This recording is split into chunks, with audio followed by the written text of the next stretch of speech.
Mis hermanos, vamos a continuar con nuestra serie Conociendo la Palabra y ya nos acercamos al final. Hoy vamos a ver la octava epístola universal o general. Es la última sección de la Biblia. Obviamente nos queda haciendo falta un libro que sería Apocalipsis, pero pues es único en su género, que es un género apocalíptico, que es un género profético.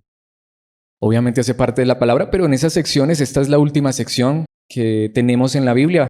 Y hoy veremos la última carta de esa sección, que es la carta de Judas. A veces los cristianos no sabemos que hay una carta que se llama Judas en la Biblia y hasta nos preguntemos como que Judas, ¿acaso Judas no fue el que traicionó a nuestro Señor Jesucristo? De hecho, quiero decir que Judas es la transliteración al griego de Judá. Es más, el nombre Judá era súper conocido, es más, súper común, mejor, en aquella época. Tanto que si uno estudia la Biblia un poquitico se da cuenta que en los mismos 12 apóstoles había dos Judas. No solamente estuvo Judas Iscariote, que fue el que traicionó a Jesús, sino Judas Tadeo. Y este Judas del que nos habla aquí la palabra de Dios es el hermano de sangre de nuestro Señor Jesucristo. Si venimos de un contexto católico, seguramente que eso nos suena extraño, como que el Señor tuvo hermanos de sangre. Sí, esto lo enseña la palabra de Dios. La palabra de Dios enseña que Jesucristo tuvo hermanos y hermanas. Y cuando vimos Santiago, cuando estudiamos Santiago, vimos que Santiago o Jacobo, dependiendo de la traducción, es uno de los hermanos de Jesús, al igual que este Judas. No es un apóstol, sino uno de los hermanos de Jesús que después de la resurrección y de conocer la verdad de Cristo, se convirtió en un líder en la iglesia. Y como les decía, Judas es el término en griego. En hebreo sería Judá. Nuevamente un nombre muy famoso. Entonces este es Judas, el hermano de nuestro Señor Jesucristo. Posiblemente esta carta se escribe entre el 60, 65, en la primera década, en la primera mitad de la década de los 60 del primer siglo después de Jesucristo, y esto se puede entender porque es muy parecida, muy similar a la segunda carta del apóstol Pedro. Tienen muchas cosas en común, aunque por supuesto cada una es única. Es una carta muy corta, es una de las más cortas. Claro que hace 8 días vimos la más corta, que fue tercera de Juan, con solamente 15 versículos, 299 palabras. Y esta carta tiene 25 versículos, un solo capítulo, pero como lo decíamos hace 8 días que se recalcaba, esas cartas cortas parecen ser las más fuertes. Y para quienes han estado en el estudio de los lunes, que precisamente este lunes pasado terminamos de ver Judas, estuvimos año y medio estudiando Judas, así que pueden entender que hoy vamos a ver solo un panorama general. Para quienes estuvieron seguramente será un repaso, pero mis hermanos, esta carta, como todo en la palabra de Dios, es maravillosa, profunda, pero fuerte, dura. Nuevamente, creo que esta es una de las cartas que más duro le tira al engaño, a la falsedad, a los falsos maestros.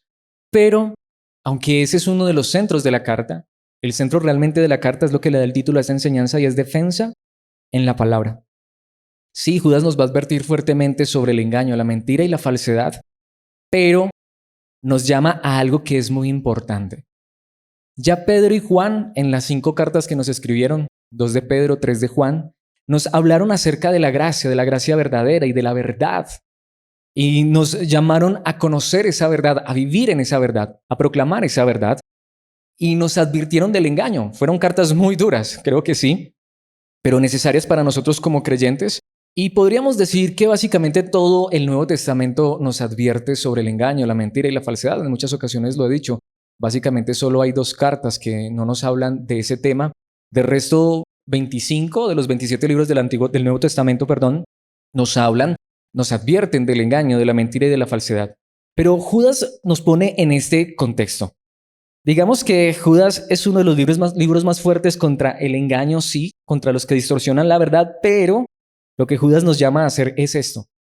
Nos llama al reto más grande que tenemos tú y yo como cristianos. Si hemos creído en Jesucristo y si entendemos que la palabra de Dios escrita es la verdad de Dios, Judas nos hace un reto, sí, es verdad, a todos los cristianos, y es que debemos defender la verdad que está en la palabra. Este es el asunto. Ya la palabra de Dios nos ha advertido muchísimo del engaño, pero Judas es como si nos dijera, bueno, ya que saben eso, yo quiero decirles que hay una necesidad de cada cristiano y obviamente mayormente del liderazgo.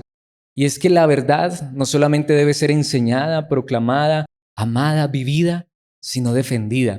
Y aquí quisiera decir algo no sin ánimo de ofender o criticar, ni mucho menos, al contrario, Dios sabe que no. Y porque lo que voy a decir lo dijo hace mucho tiempo, muchos años, de hecho siglos atrás, un hombre de Dios al cual admiro demasiado, del cual he sido edificado muchísimo. Hay una frase que él dijo, la quiero usar, pero lo que digo no es a manera de crítica, sino que me cuestiono. Un hombre, seguramente algunos lo conozcan, hasta conozcan la frase, dijo que la palabra de Dios no necesita ser defendida, que la palabra de Dios es como un león. Suéltalo y se defiende solo. Suelta la palabra y se defiende sola. Y estoy de acuerdo. Pero a la vez la palabra de Dios sí nos llama, y más particularmente esta carta, a defenderla, porque al final la palabra de Dios no es un león. La palabra de Dios es un libro que fue escrito por hombres pero inspirado por Dios. Y Dios nos llama a amar esa verdad, a conocer esa verdad, a vivir esa verdad, pero a proclamarla también en defensa. Sí es necesario que la defendamos, pero quizá alguien se esté preguntando, ¿pero cómo defendemos la palabra de Dios? ¿Cómo defendemos la verdad de Dios? Eso es lo que Judas nos llama a hacer y nos muestra cómo hacerlo. Así que en este panorama general quiero que nos centremos en esa verdad. ¿Cómo tú y yo como cristianos defendemos la verdad? Vamos a verlo en 4 puntos. Vamos a ver los 25 versículos, no a cada detalle, ya les dije. Estuvimos año y medio estudiando esta carta, así que obviamente no la vamos a ver a cada detalle en este momento en una hora, pero sí vamos a ver ese panorama general. Y lo primero que quiero que veamos es que podemos defender y debemos defender la verdad. Es una verdad que debemos tener clara en nuestras vidas, llamando a la defensa. Por eso la frase que les mencionaba hace un momento. Estoy de acuerdo casi con todo lo que dijo aquel hombre que mencionó esa frase, pero mis hermanos, hay un llamado de la palabra de Dios. Y todo cristiano debe atender a ese llamado. Y los líderes de la iglesia debemos llamar a cada creyente a defender la verdad. Ya somos llamados a la defensa de la verdad porque es Dios mismo quien nos hace el llamado. Por eso, mis hermanos, si conocemos la verdad, lo mejor que podemos hacer es defender esa verdad, pero veamos en primer lugar ese llamado. ¿Quién nos lo hace? Dios mismo en su palabra. Veamos esto en los primeros 3 versículos. ¿Qué dice la palabra de Dios? Judas, versículos 1 al 3, en este primer punto. Yo, Judas, o Judá, esclavo de Jesucristo y hermano de Santiago. Entonces allí tenemos, él se identifica, pero alguien podría decir, pero ¿por qué no dice hermano de Jesucristo? Por supuesto que él es hermano de Jesucristo, pero en estos hombres había mucha humildad. Y claro que él es hermano de Jesucristo, pero más que hermano de Jesucristo. Judas o Judá era un esclavo de Jesucristo. Él estaba al servicio de Cristo Jesús. Y esto aquí ya nos empieza a preparar para el llamado. ¿Qué somos tú y yo para Cristo Jesús? ¿Quién es Cristo Jesús para nosotros? ¿Es nuestro amo, nuestro Señor? Porque ahí es donde vamos. Judas era hermano de sangre, humanamente hablando, y pudo hablar de ese parentesco. Sin embargo, se identifica más como el hermano de Jacobo, hablando de la sangre. Pero referente a Jesucristo, él dice, soy esclavo de Cristo. Mi vida está al servicio de Cristo. Me entrego a Cristo. Esto es muy humilde porque obviamente él reconoce Cristo es el Señor. Y dice, les escribo esta carta a todos los que han sido llamados por Dios Padre. Entonces, allí está el primer punto, llamados. Pero obviamente aquí lo podemos entender como que Dios nos ha llamado a la salvación. Y por supuesto que eso es verdad. Pero a la vez Judas está diciendo esto con una intención muy clara. Y es lo que vamos a ver en un instante. Quien los ama y los protege con el cuidado de Jesucristo. Y lo que Judas dice es, han sido llamados por Dios y Dios los ama, sí, pero también Él los protege. Porque Judas sabe que el encargo que nos va a hacer, el llamado que nos va a hacer de parte de Dios es fuerte, es peligroso, pero Judas empieza diciendo, si Cristo es nuestro Señor, si servimos a Cristo, si vivimos para Cristo, obviamente Dios nos ha llamado para la salvación, pero no es de eso en esencia lo que está hablando Judas, y ya lo vamos a ver en un momento. Él nos ha llamado y nos ha salvado, claro que sí, pero también nos ha encargado una tarea a todos los cristianos, a todos aquellos a quienes Dios ama. Dios también los va a proteger porque Él los va a llamar a algo difícil, a algo peligroso, sí, pero algo en el cual podemos estar seguros Dios nos cuidará con el mismo cuidado de Cristo Jesús. Versículo 2, que Dios les dé cada vez más misericordia, paz y amor. Y obviamente necesitamos entenderlo de esta manera. Solo Dios nos puede dar la misericordia, la gracia, que también puede ser la palabra que se puede traducir aquí, para vivir a la luz de esta verdad. Y la paz. Porque el problema más grande que nosotros tenemos es que muchas veces creemos que los cristianos fuimos llamados a vivir en un terrario. Es decir, en una tierra donde todo es color de rosas. No.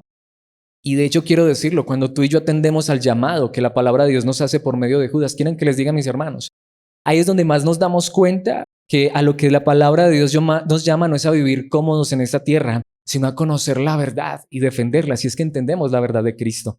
Por eso es esta verdad la que nos va a traer la paz y el amor verdadero que solo Dios nos puede dar en Cristo Jesús. Versículo 3.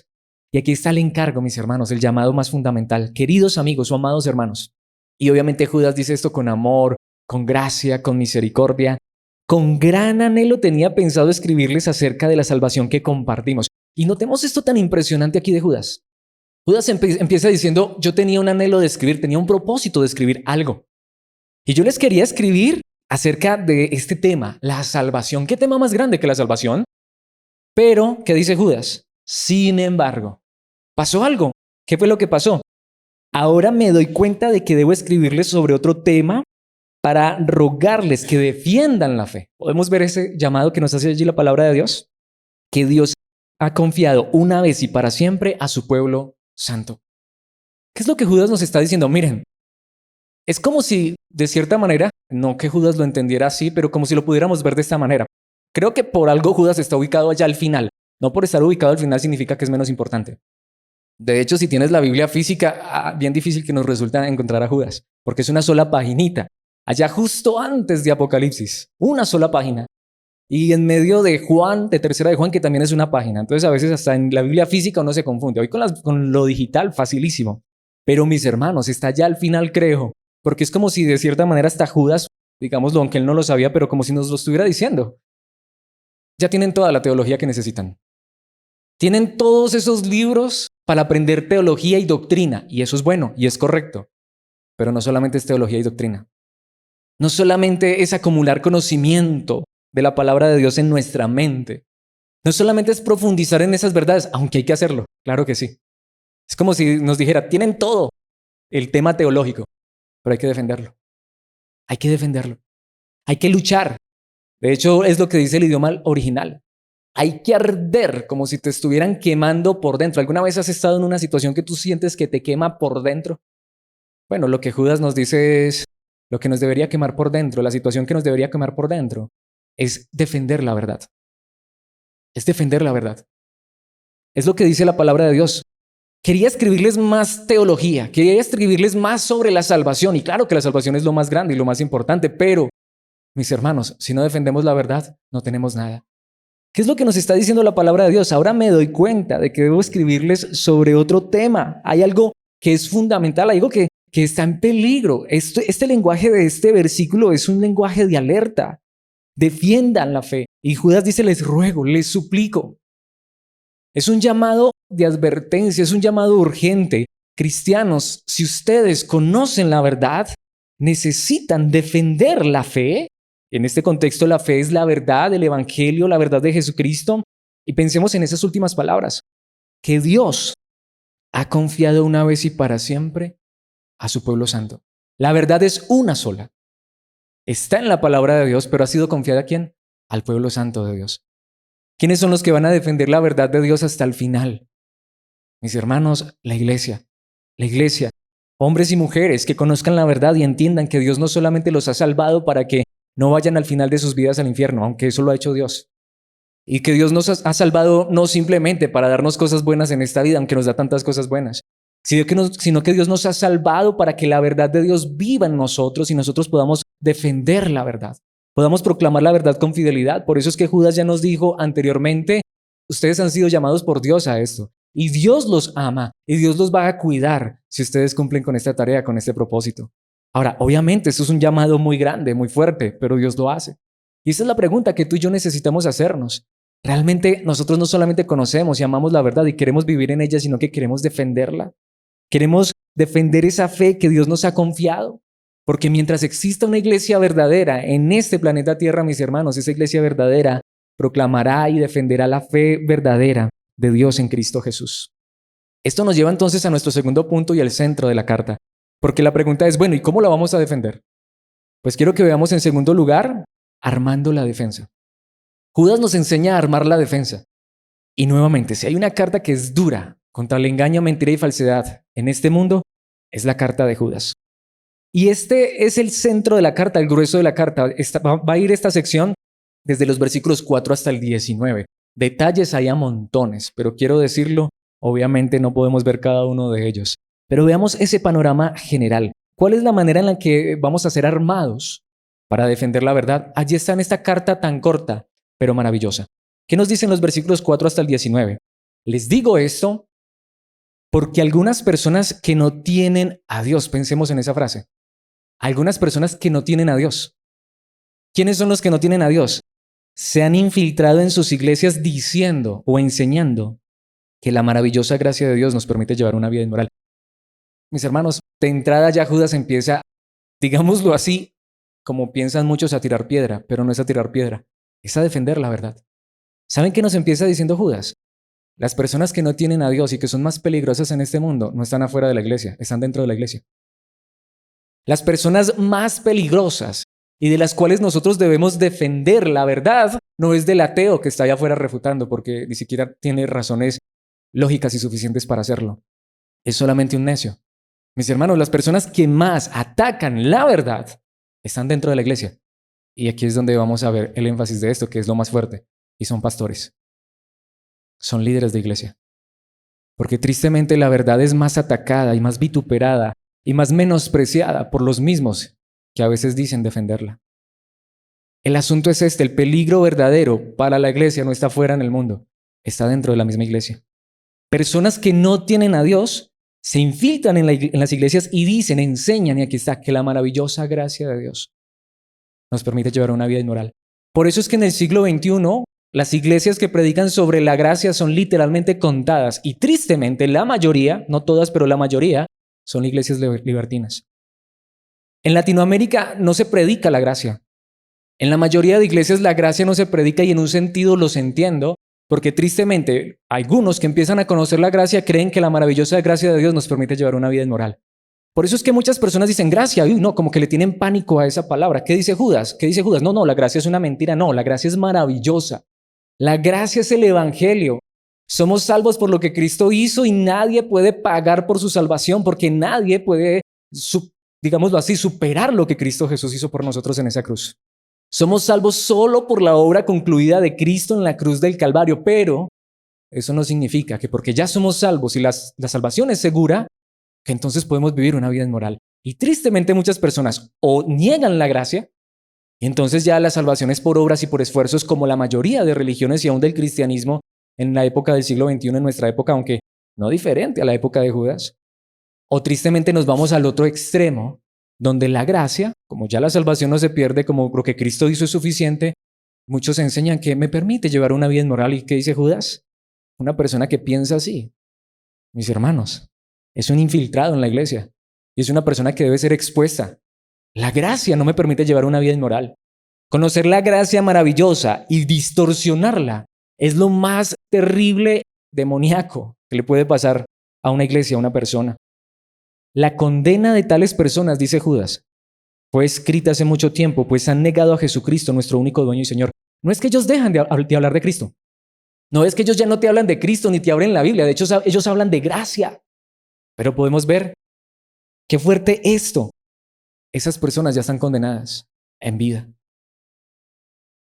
Lo más terrible que le puede pasar a una persona es torcer la palabra de Dios. Pensemos en esa frase al final, han negado a Jesucristo.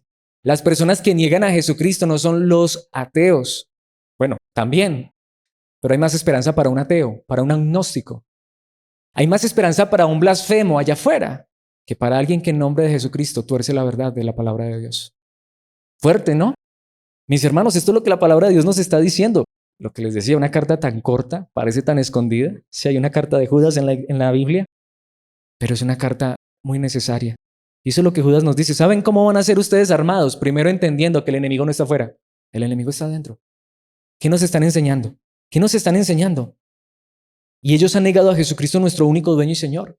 Si Jesucristo es mi dueño y Señor, si soy un esclavo de Jesucristo, como lo acaba de decir Judas, si vivo para Él, ¿ustedes creen que el que murió en una cruz por nuestros pecados nos va a permitir vivir en pecado libremente?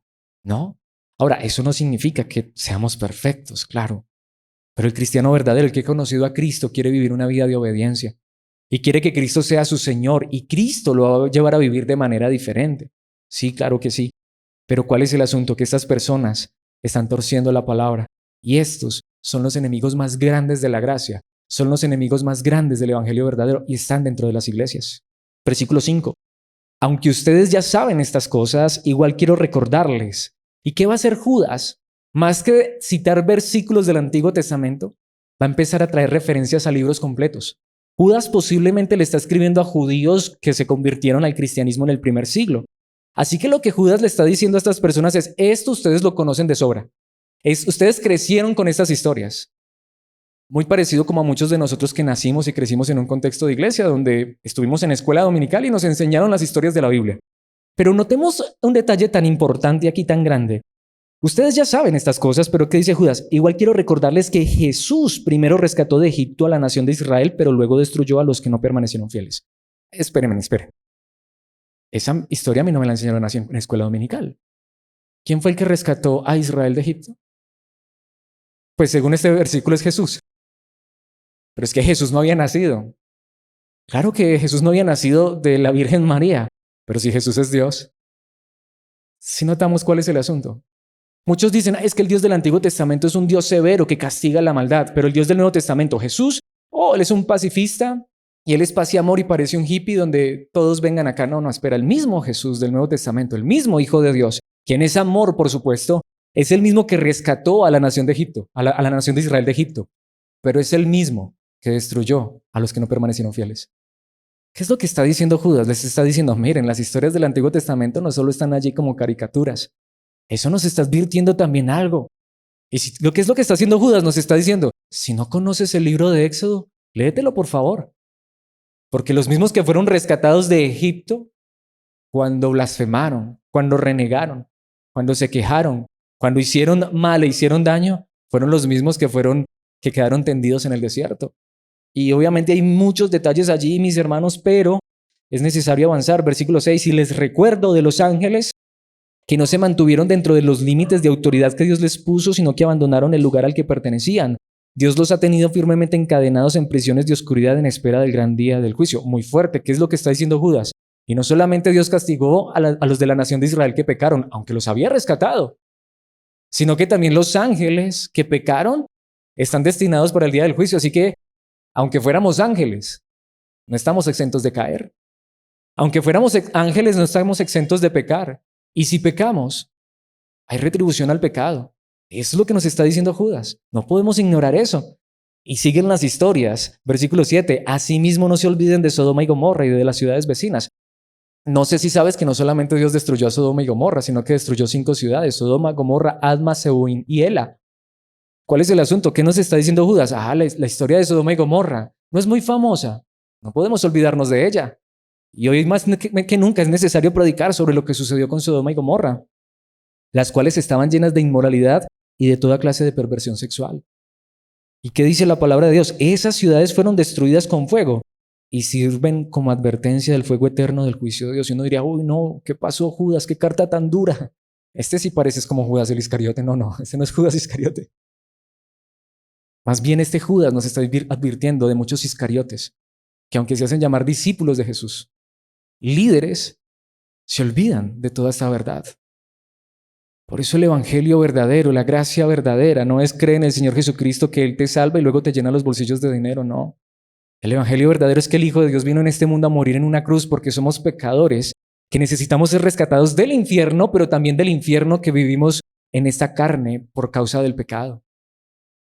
Cristo nos rescata también de nuestra maldad, de nuestro corazón malvado y perverso. Y ese es el asunto.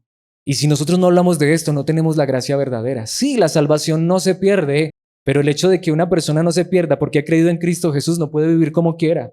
Si he creído en Cristo y soy salvo de verdad, Dios me va a llevar en obediencia y santidad.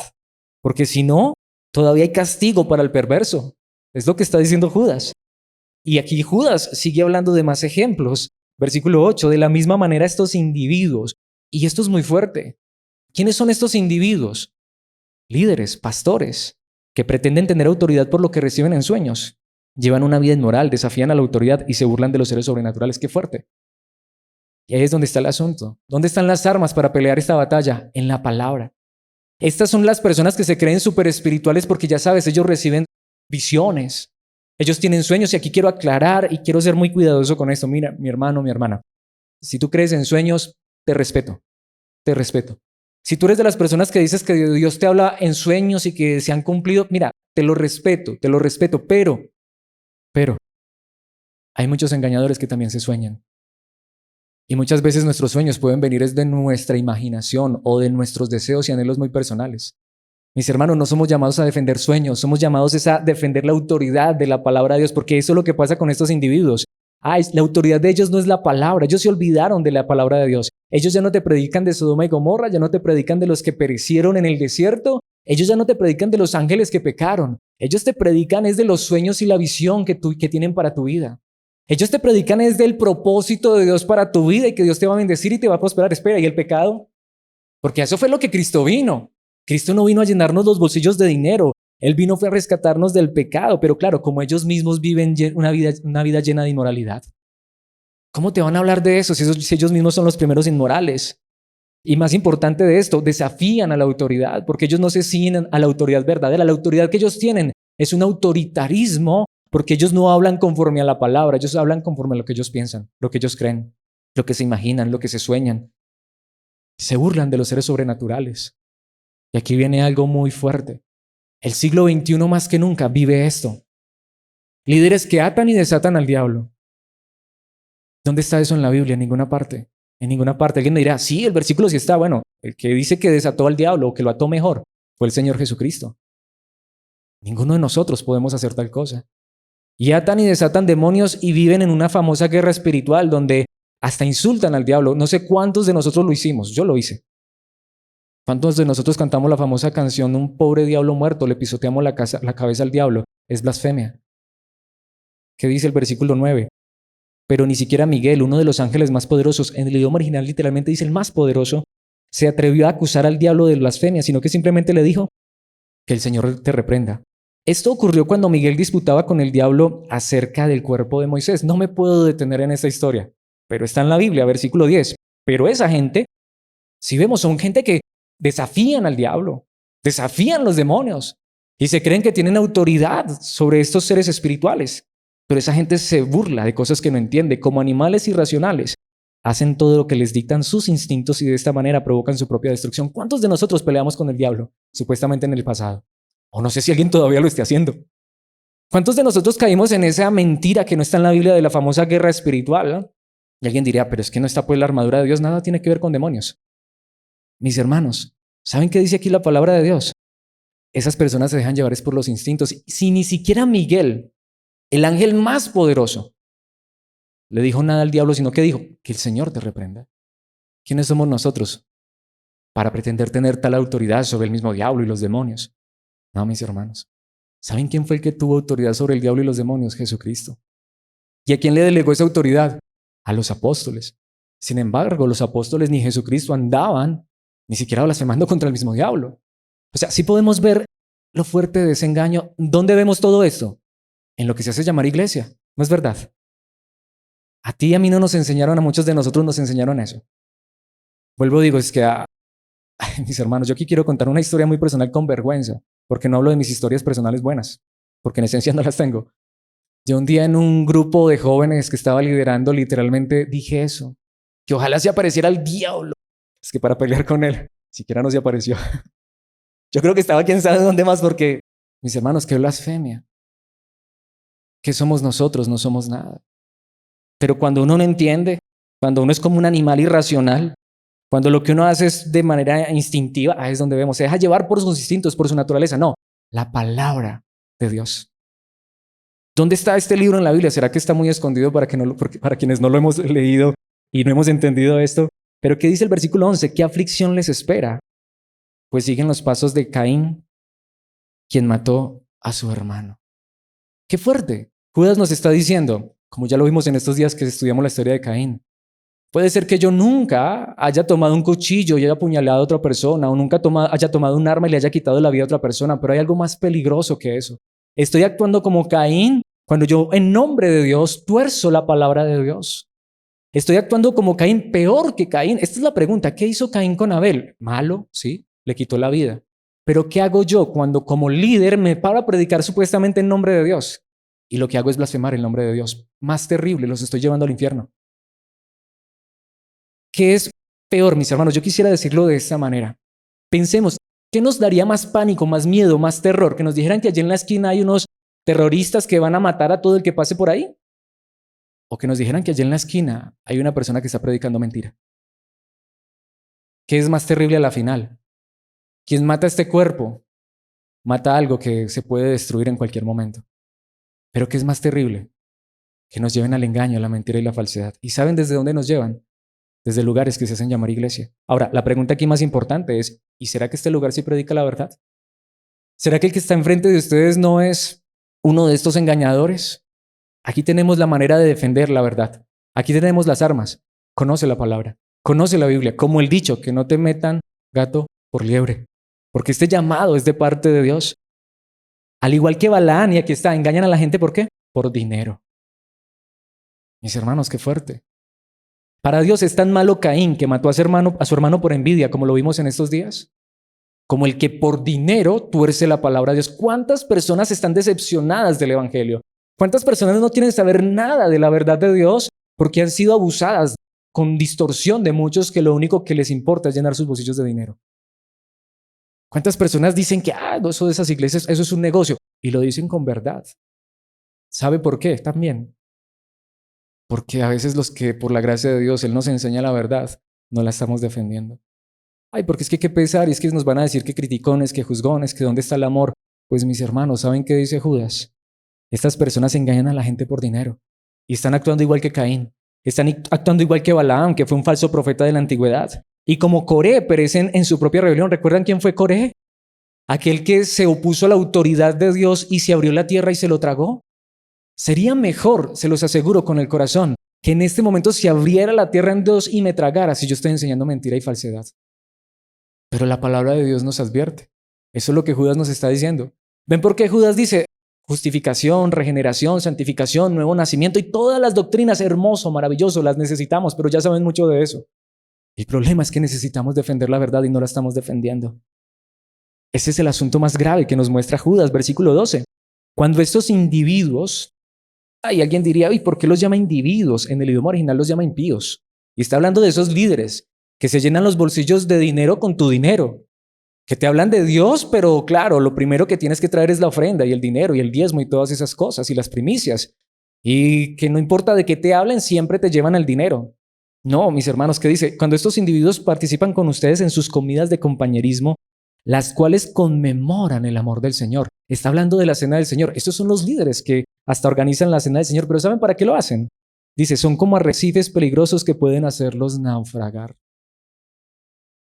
¿Saben lo que eso significa? Son asolapados. Ellos tienen una astucia y una habilidad para engañarte. Son como un arrecife que va el barco y, ¿sabes? No se ve. Está por ahí, está por debajo del nivel, pero lo agarra, el arrecife agarra las aspas del barco y lo hunde. Y lo hunde. Ten cuidado porque te hunde. Estos líderes te hunden como un arrecife.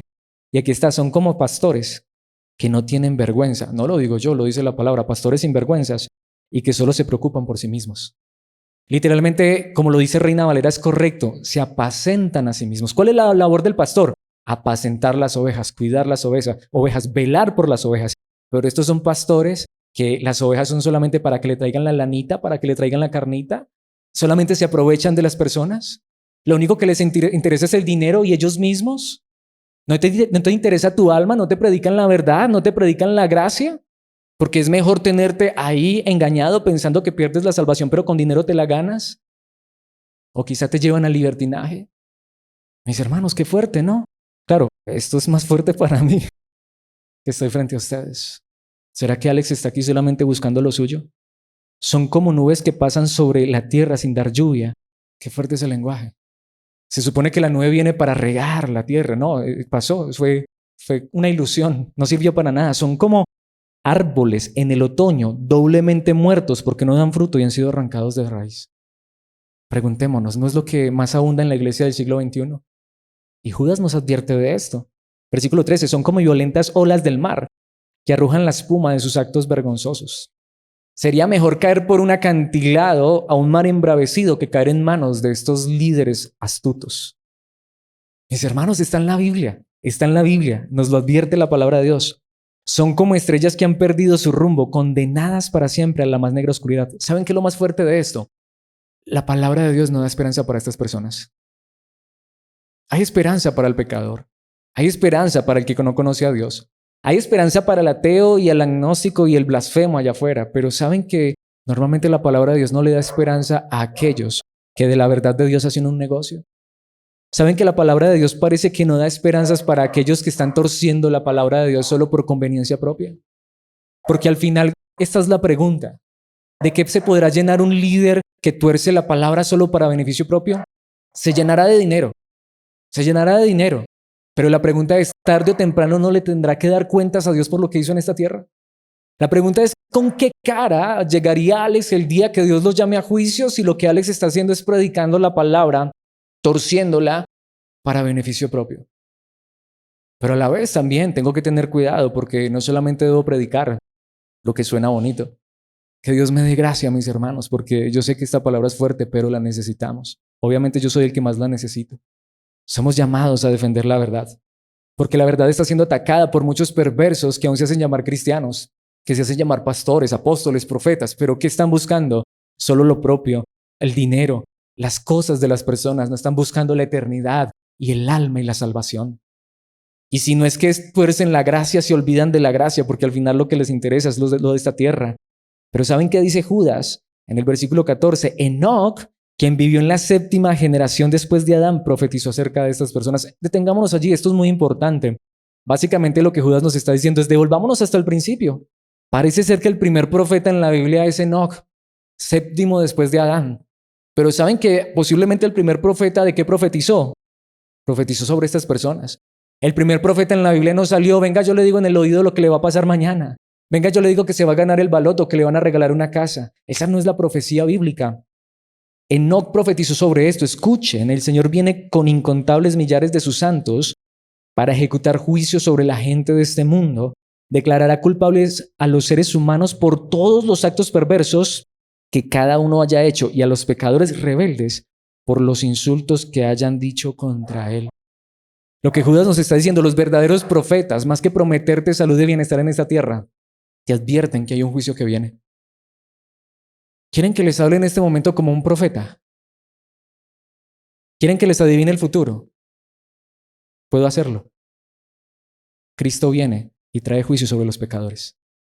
Pero es que no me lo mostró el Señor anoche, es lo que dice la Biblia. No necesito tener un don especial. La palabra de Dios es la verdad. Lo que nos va a pasar mañana a todos, el día de mañana a todos, es que tarde o temprano estaremos ante el juicio de Dios. Eso es lo que la Biblia nos dice. Y de eso es de lo que nos deberían advertirnos los hombres de Dios, los profetas verdaderos.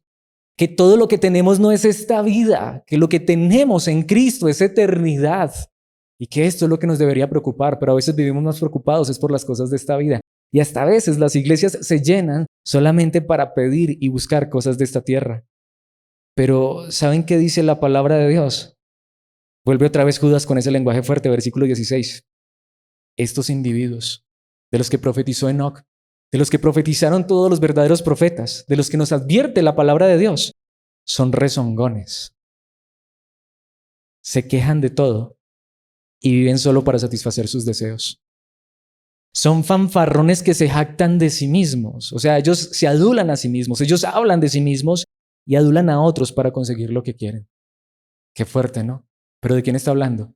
Líderes, pastores, maestros o personas que se hacen creer líderes, pastores y maestros, pero ellos no están enseñando la verdad.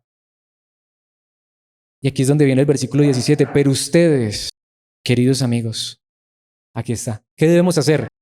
Deben recordar lo que predijeron los apóstoles de nuestro Señor Jesucristo. Conozcamos a los verdaderos apóstoles, conozcamos la verdad de Dios. ¿Qué está haciendo Judas? Por eso les digo, no es el último libro que se escribe de la Biblia, pero gracias a Dios que está ya al final. No porque sea menos importante, sino al contrario, muy importante. Devolvámonos. Es como si Judas nos dijera, devuélvanse a las 5 cartas que acabaron de estudiar. Primera, segunda de Pedro. Primera, segunda y tercera de Juan. Devuélvanse a las 13 cartas que estudiaron del apóstol Pablo desde Romanos hasta Filemón. Devuélvanse al libro de los Hechos. Devuélvanse a Mateo, Marcos, Lucas, Juan. El libro de Hebreos, la carta de Santiago. Lean todo lo que escribieron los verdaderos hombres de Dios. Recuerden lo que dijeron, lo que predijeron. Ahí es donde está, las verdaderas profecías de los apóstoles de nuestro Señor Jesucristo. Ellos les advirtieron, podemos ver, que en los últimos tiempos habría gente burlona cuyo objetivo en la vida es satisfacer sus malos deseos. Esto lo advirtió nuestro Señor Jesucristo mientras estuvo en esta tierra. Esto lo advirtieron los apóstoles verdaderos. Esto lo han advertido durante todos los siglos los verdaderos hombres que han proclamado la palabra de Dios con fidelidad. Hay gente que va a usar la palabra de Dios solo para llenarse los bolsillos de dinero. Hay gente que va a usar la palabra de Dios solo para satisfacer sus propios deseos. Hay gente que no le interesa tu alma y que no te quiere llevar a la obediencia y santidad, sino que lo que interesa es cautivar tu mente y por eso va a torcer la verdad y te va a hablar de mil cosas, no de la verdad de Cristo. Y va a hacer a un lado la gracia o va a abusar de la gracia.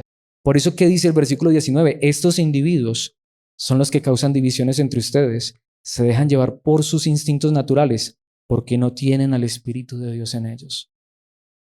Pero seguro que te dicen que ellos tienen la unción. Esos son los que tienen el saco ungido. Esos son los que tienen el pañuelo ungido. Pero ¿cuánto te vale un pañuelo ungido? Esos son los que te venden el aceite de la unción. Pero ¿cuánto te vale ese aceite de la unción? No, mis hermanos.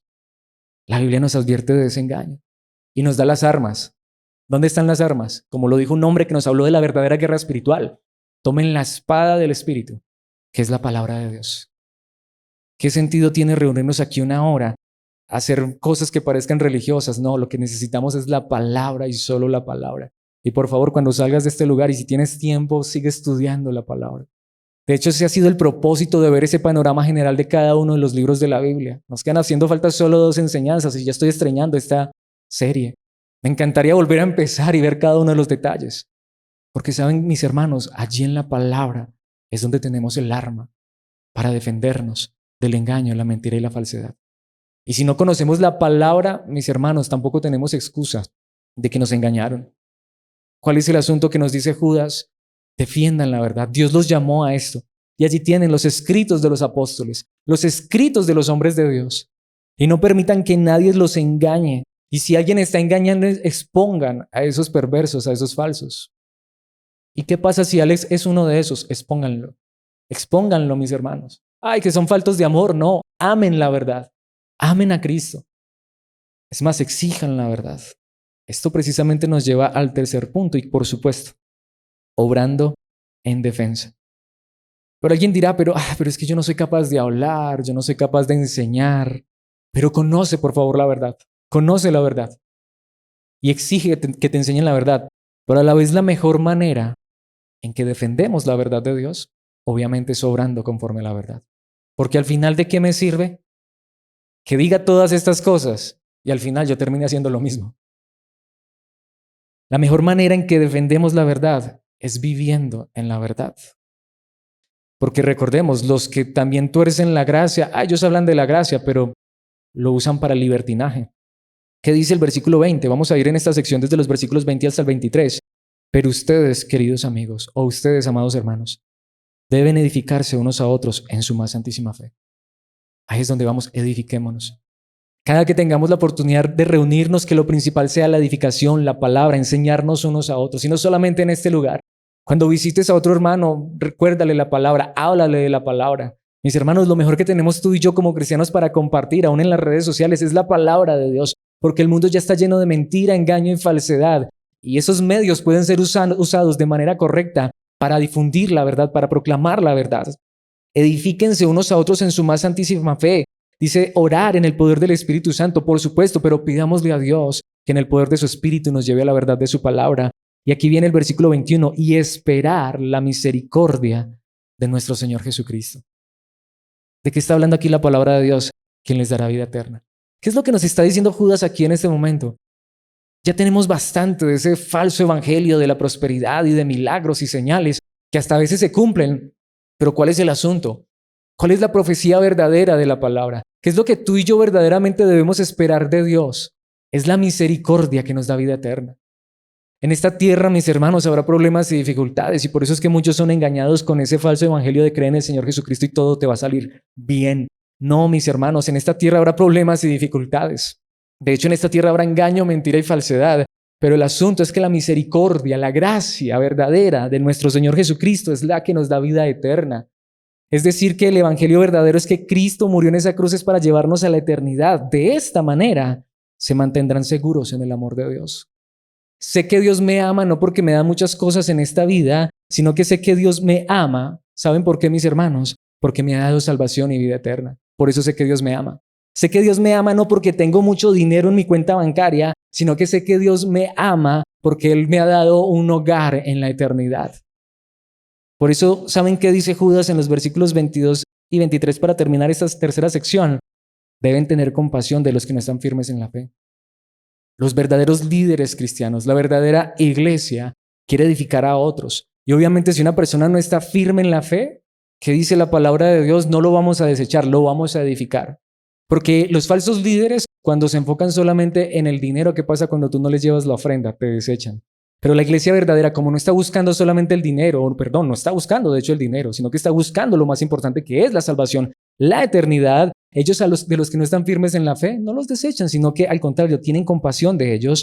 Versículo 23, rescaten a otros, arrebatándolos de las llamas del juicio, incluso a otros, muéstrenles compasión, pero háganlo con mucho cuidado, aborreciendo los pecados que contaminan la vida de ellos. ¿Saben qué nos dice Judas? Tengamos también claro esto. Quienes vienen a la iglesia son pecadores. Todos somos pecadores. Pero la pregunta es, ¿para qué es que entonces estamos en la iglesia? ¿Vamos a empezar a orar los unos por los otros para que Dios nos dé cosas en esta vida? O mejor vamos a empezar a orar los unos por los otros en el Espíritu para que Dios nos lleve cada día más en obediencia. Vamos a empezar a predicar de salud, prosperidad y milagros. Mejor prediquemos del milagro más grande que todos necesitamos. Que la verdad de Cristo transforme y cambie nuestras vidas y nos siga llevando en obediencia y nos haga crecer más a la estatura de Cristo Jesús. Eso es lo que más necesitamos en esta tierra. Porque al final, mis hermanos, lo que tenemos, que es seguro, está en la eternidad. Por eso aún si un cristiano verdadero, que como dice aquí la palabra de Dios, puede estar contaminado por un pecado, puede estar controlado por un pecado, ¿qué vamos a hacer? Vamos a tener compasión, vamos a rescatarlo o arrebatarlo, vamos a ayudarlo. No le vamos a decir, tranquilo hermano, que como estamos en la gracia, eso ya está bien. No. Mi hermano, estamos en la gracia y la salvación no se pierde, pero mi hermano, la gracia no es libertinaje. Hermano, si has caído, aquí tienes una iglesia que te ayuda y te levanta en las fuerzas de Cristo, en el poder de Cristo. Hermano, si estás en pecado, aquí tienes una iglesia que va a orar y te va a enseñar y te va a edificar para que con el poder del Espíritu salgas de ese pecado y puedas ser fortalecido y vivas en obediencia y santidad. Eso es lo que más necesita la iglesia del siglo XXI. Obediencia, santidad, perfección. Claro, ninguno de nosotros es perfecto, pero la promesa de Dios es que Él nos va a ir perfeccionando. Y esto nos lleva obviamente al último punto, y para mí el más importante, y es asegurando la defensa. Porque hasta este momento, este mensaje parece muy impositivo. Es decir, hasta este punto, mis hermanos, la pregunta es, ¿y cómo vamos a hacer todo esto? Porque es muy fuerte. Pero aquí es donde viene la verdad gloriosa, el final, que no es la cereza del pastel, este es el pastel completo. ¿Qué nos dicen los últimos dos versículos? Y ahora. En otras palabras este es el asunto verdadero en todo esto, que toda la gloria sea para Dios, quien es poderoso para evitar que caigan.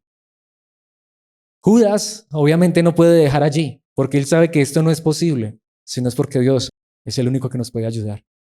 Por eso cuando podemos vivir de esta manera, o si no estamos viviendo de esta manera, ¿a quién necesitamos que nos ayude a vivir así?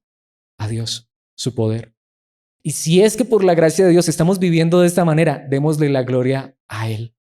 Él es el que merece toda la gloria, porque Él es el único que tiene el poder para evitar que tú y yo caigamos en el pecado, en la mentira, en el engaño, en la falsedad.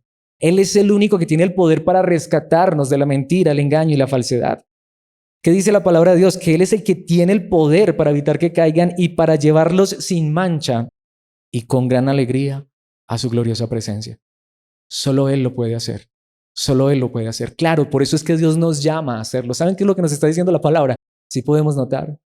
¿Cuántos de nosotros hemos pedido poder de Dios? ¿Pero para qué? Aquí dice el verdadero poder que Dios nos quiere dar. ¿Saben quién es una persona que realmente tiene poder de Dios? No es el que echa fuera demonios, no es el que resucita a los muertos. Una persona que tiene el poder de Dios es aquella que por la gracia de Dios, sabiendo que es salvo por lo que Cristo hizo, también Dios lo sostiene para evitar que caiga. Dios lo sostiene y lo lleva sin mancha a su gloriosa presencia. Dios le da el gozo de la salvación y no está buscando el gozo, alegría en las cosas de esta vida, sino que entiende que su gozo y alegría está en saber que un día Dios lo llevará a su gloriosa presencia sin mancha y sin arruga. Ese es el poder que necesitamos y ese es el poder que Dios nos promete darnos. Por eso que dice el versículo 25, que toda la gloria sea para Él. Vuelve y repite eso. porque esto solo lo puede hacer Él, quien es el único Dios, nuestro Salvador, por medio de Jesucristo nuestro Señor. Al final, Dios ha hecho esto, lo está haciendo y lo seguirá haciendo por medio de Jesucristo. Si notamos entonces cómo concluye esta carta impresionante, al final para esto es que Dios envió a su Hijo a este mundo, para salvarnos, para evitar que caigamos, no solamente para librarnos del juicio del infierno, aunque lo hace, sino para que mientras llegamos a la eternidad, llevarnos sin mancha, llevarnos con su mano poderosa, viviendo en obediencia y santidad. Esa es la verdadera victoria de un creyente. Un creyente victorioso no es el que se levanta a las 5 de la mañana a hacer guerra espiritual. Un creyente victorioso es aquel que, confiando en Dios, dando la gloria a Dios, porque Él en sus fuerzas no puede, sino que depende de Dios, vive en obediencia, en santidad y no cae en el pecado y la maldad. Pero solo Dios nos puede sostener, solo Él nos puede sostener, como lo cantábamos antes de empezar esta enseñanza. Por eso que dice Judas nuevamente, tercera vez, toda la gloria, pero añade, la majestad, el poder y la autoridad le pertenecen a Él, a Dios, el que nos guarda, el que nos protege, el que nos cuida. Ahí es donde vamos. Gloria a Dios y doy gracias a Dios si Dios te protege y te cuida físicamente. Es que Dios me ama mucho y yo sé que Dios está conmigo porque es que Dios me da un empleo, porque Dios me da salud, porque... ¿Y qué si esas cosas no están? Eso no es lo importante. ¿Saben cómo sé que Dios me ama? ¿Saben por qué sé que Dios es digno de gloria, honra, poder y majestad? Porque Él me sostiene hasta el final. Por eso dice allí que a Él le pertenecen todo esto. El poder, la gloria, la majestad, pero dice desde antes de todos los tiempos. En el presente y por toda la eternidad. Amén. ¿Saben lo que eso significa? Él es el único que puede sostenernos desde el principio hasta el final. Él es el único que puede darnos una salvación segura desde el principio hasta el final. Él es el que salvó a los de la antigüedad. Él es el que está salvando el día de hoy. Y Él es el que va a seguir salvando hasta que Cristo regrese. Pero aún después de que Cristo regrese en la eternidad, seremos santos, puros y perfectos por su gracia, por su verdad. Y esta es la verdad que necesita ser defendida conforme a la palabra. Defensa en la palabra. Mi pregunta final es esta. Dios te ha llamado a esto, porque Dios nos hace el llamado a conocer su verdad, a amar su verdad, pero a defender su verdad. ¿Tenemos las armas? Las tenemos, pero las estamos usando. Es la palabra de Dios. Dios nos ha dado su palabra. 66 libros. Hoy concluimos esa sección que se conoce como las cartas generales. Si Dios nos presta vida, dentro de 8 días veremos Apocalipsis y vimos todo ese recorrido por los libros de la Biblia. Pero la pregunta es, pero estamos viviendo esa verdad y estamos defendiendo esa verdad. Ahora, ¿pero cómo lo vamos a hacer? Dios nos llama a esto y Dios nos da las armas y Dios nos da el poder. Él nos da la gracia. Dios es quien lo hace. Dios es quien lo está haciendo y Él es el que lo seguirá haciendo en la vida de sus hijos por su gracia. Y Él lo hará porque es su promesa. Él ha prometido darnos poder para defender esta verdad y vivir en esta verdad por medio de Jesucristo. Por eso, lo que quiero hacer para concluir en esta noche es aplicar en este momento Judas. Terminamos orando a Dios, diciéndole que en el poder de su Espíritu, Él nos lleve a defender su verdad, viviendo en su verdad, obedeciendo al llamado y proclamando su gracia verdadera para gloria de su nombre. Padre nuestro que estás en los cielos, en esta hora te damos gracias por esta tu palabra. Padre, en esta hora entendemos que no solamente tú nos llamas a ser tus hijos y nos das gracia, misericordia, paz, amor, sino que también tú nos llamas a defender tu verdad. Y Padre, obviamente, como dice en algún lugar tu palabra, ¿y quién está capacitado para esta obra? ¿Quién puede hacer esto? En nosotros mismos no hay nada, no hay fuerzas, no hay armas, pero Padre, hoy por medio de tu palabra nos enseñas que aquí están las armas, están en tu palabra, y que tú nos das las fuerzas, que tú nos das el poder, pero Señor, eso es lo que queremos pedirte en esta hora. Que como Judas nos lo acaba de enseñar, que como tu palabra nos lo acaba de enseñar, que en el poder de tu Santo Espíritu nos des la verdad de tu palabra en nuestros corazones, en nuestras vidas. Que nos sostengas, que no permitas que caigamos, que podamos vivir en obediencia y santidad, que aun si hemos caído nos levantes, que si nuestra vestidura de una manera simbólica se ha manchado con el pecado, que con la sangre de Cristo nos limpies y nos quites toda mancha y nos lleves a vivir en gozo y alegría y nos lleves de esta manera a tu gloriosa presencia. Pero que mientras llegamos allá a la eternidad, entendamos y podamos obedecer a tu llamado, atender a este llamado maravilloso de defender tu palabra y proclamarla con fidelidad y vivirla con verdad. Pero no en nuestras fuerzas, sino en tu poder, para gloria y honra de tu nombre en Cristo Jesús, desde hoy, desde ayer y para siempre y por toda la eternidad, en el nombre de tu amado Hijo Jesucristo. Esto te pedimos, Padre Santo. Amén y amén.